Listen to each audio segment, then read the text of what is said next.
শিশুকে হাঁটা শেখানোর সময় ও বারবার যখন মাটিতে পড়ে যাবে, বর্তমান তো মাটি না, এখন সব পাকার ঘর, এই পাকায় পড়ে গিয়ে হাঁটুতে যেন কষ্ট না পায়, এই কষ্ট বেশি না দিয়ে ওরে হাঁটা শেখাতে হবে। বেশি কষ্ট পাইলে শিশুর অধিকার ক্ষুণ্ণ হবে।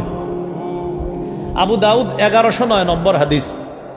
খতবানা রাসূলুল্লাহ সাল্লাল্লাহু আলাইহি ওয়াসাল্লাম, রাসূলুল্লাহ সাল্লাল্লাহু আলাইহি সাল্লাম জুমার নামাজে খুতবা দিতেছে।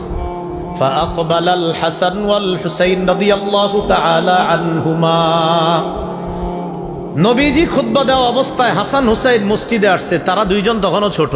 ফায়াসুরানি ওয়া ইয়াকুমান, দৃশ্যটা কল্পনায় আনেন, নবীজি খুতবা দিতেছে, সাহাবীরা সবাই নবীর দিকে তাকায়া, ওই অবস্থায় হাসান হুসাইন দুইজন মসজিদে নববীতে ঢুকছে, আর দুইজন বারবার মাটিতে পড়ে যাইতেছে, আবার উঠতেছে। নবী কি করতেছে? খুতবা দিতেছে। নবীজি খুতবা থামায়া দিচ্ছে, সুবহানাল্লাহ বলে। খুতবা থামায়া নাজালা, মিম্বর থেকে নামছে। নামার পর আখজাহুমা, দুই নাতিরে ধরছে।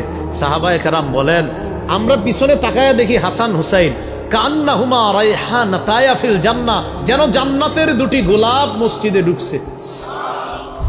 নবীজি এই দুইজনকে নিলেন, নেওয়ার পর ফাসাইদা বিহিমাল মিম্বার, আল্লাহর নবী তাদের দুইজনকে নিয়ে মিম্বরে উঠলেন। মিম্বরে উঠে বাকি খুতবা শেষ করলেন। হাদিসের শেষে নবী বলেন, লাম আসবির, আমি খুতবা দেওয়ার সময় দেখলাম আমার দুই নাতি মসজিদে এসে বারবার পড়ে যাচ্ছে, আমি সহ্য করতে পারি নাই, আমি খুতবা বন্ধ করে তাদেরকে নিয়ে আমি মিম্বরে এসে বাকি খুতবা শেষ করলাম। আল্লাহ রসুল বারবার পড়ে যাওয়া থেকে শিশুর অধিকার প্রতিষ্ঠিত করার জন্য গুরুত্বপূর্ণ খুতবা বন্ধ করে তাদের অধিকার প্রতিষ্ঠিত করছে।